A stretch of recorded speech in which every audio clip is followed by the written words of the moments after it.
Welcome to episode 137 of the Inside Job Boards and Recruitment Marketplaces podcast. I am one of your two co-hosts. I'm Stephen Rothberg, the founder of College Recruiter, and I am the one who has not been traveling the last couple of weeks. Peter, good to see you. And I am the one who has. Good to see you too. People always say Iceland is amazing. That is absolutely true. And I had a wonderful time in the Shetland Islands, the Orkney Islands, and the Faroe Islands too. Just fabulous. We are joined today by Chris Russell of New Hampshire, which I believe is in the country.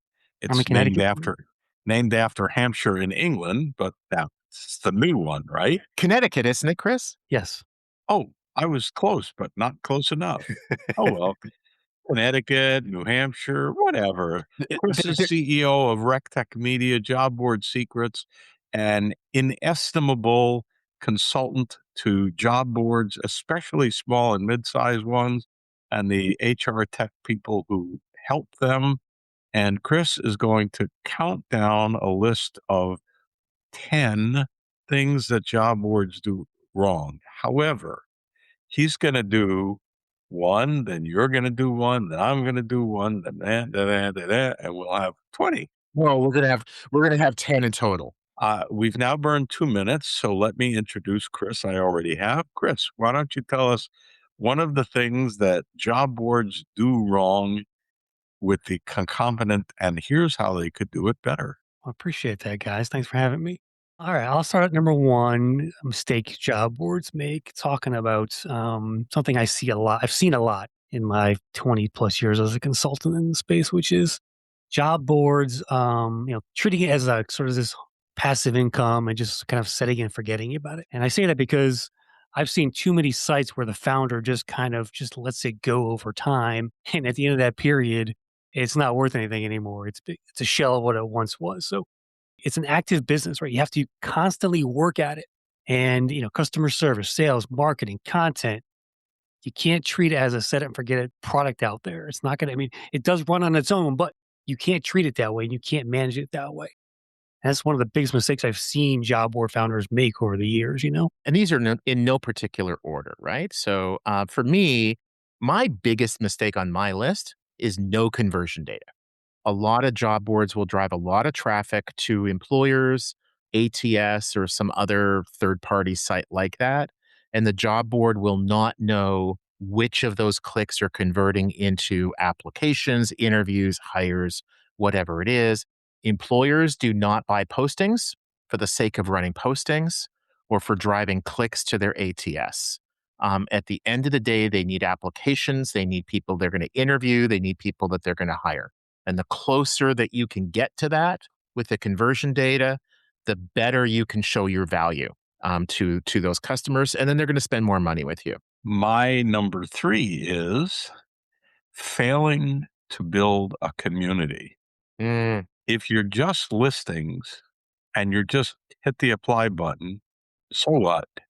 But if you build a community of people who feel like they belong, mainly the job seekers, but also the employers who contribute and feel like this is my site as opposed to this is a site.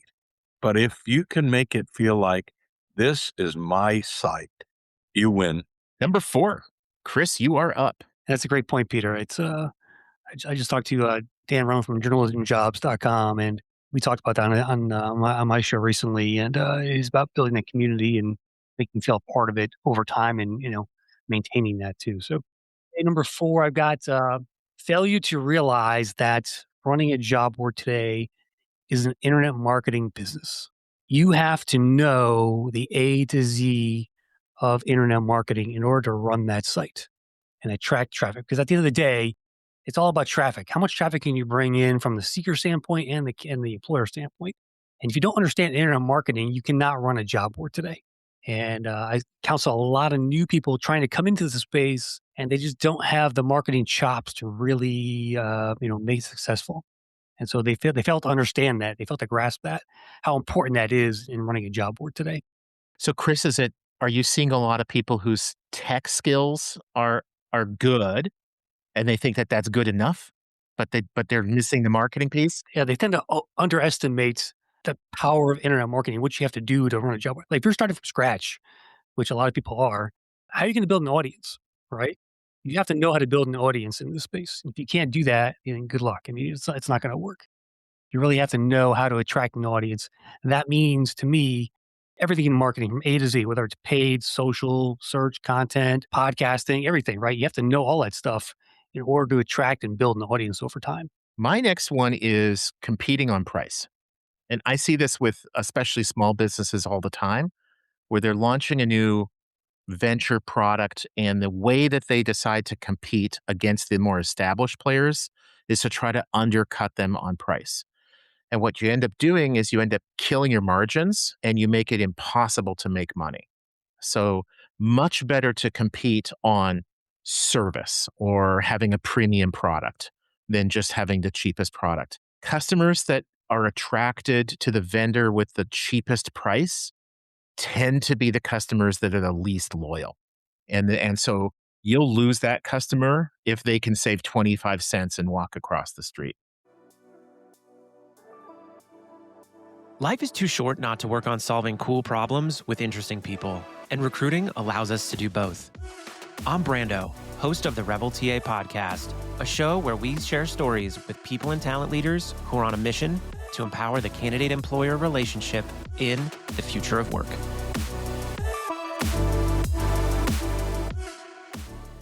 Well, I wasn't going to go with this one next, but I'm going to then.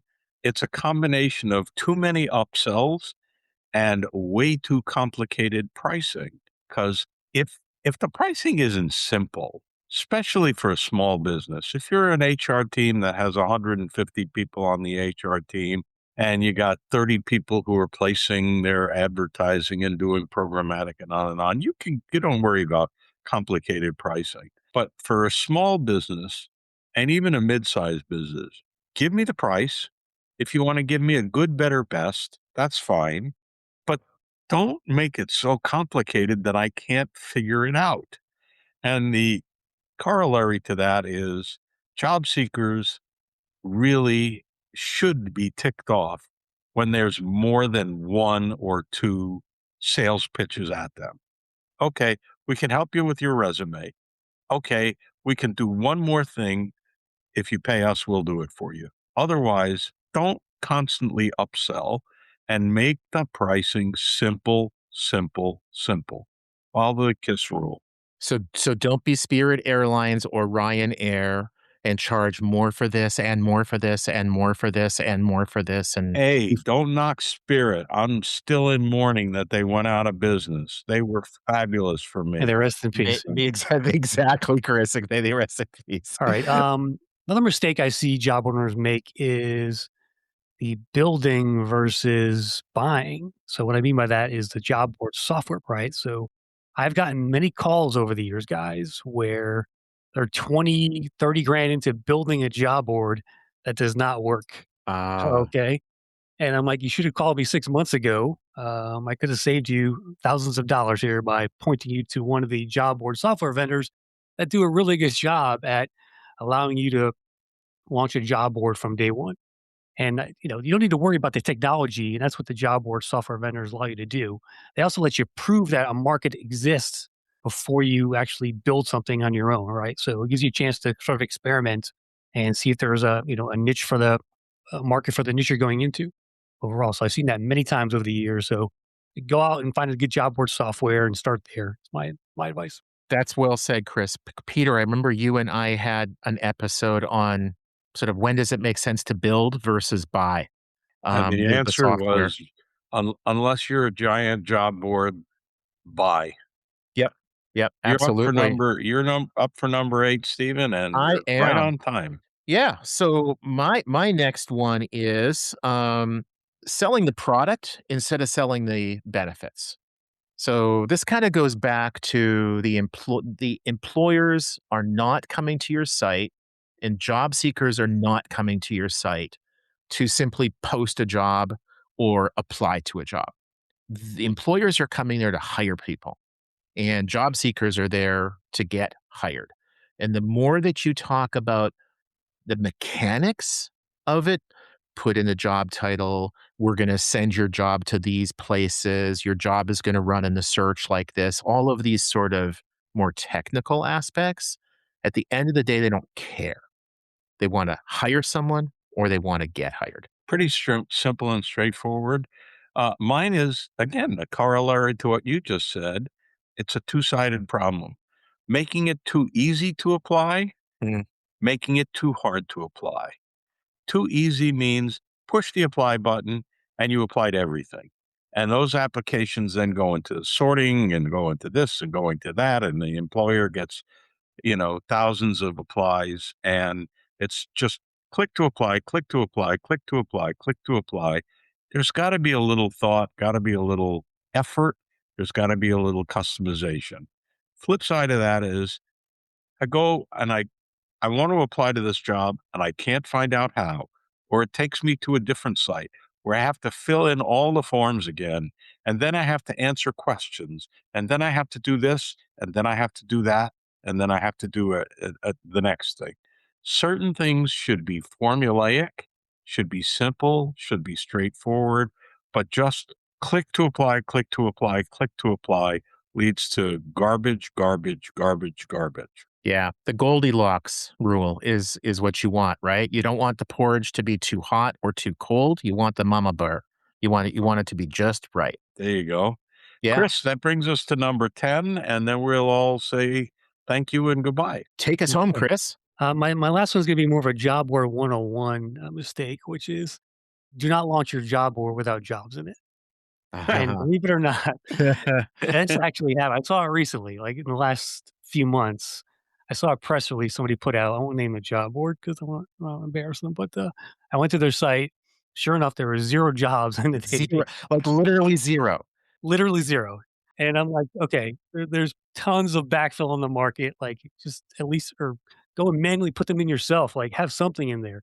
You can't launch a job board without jobs, guys. You have to have something for the seekers to see because they're the most important people to attract right now. Like, they're the hardest people to get. Is the seeker to come to your site, post a resume, sign up for a job alert, click on the apply button. Those are hard to get.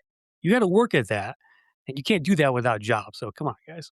Chris, it's a catch-22, right? A lot of job boards, I'm sure, when they're coming to you or others, it's like, well, I'm launching a job board. How do I get job seekers if I don't have any jobs? How do I get jobs if I don't have any job seekers? But you hit the nail on the head. Backfill or even just manually post jobs for free You can to curate. build up some critical mass. Critical mass is a key, but community is another key. We are out of time.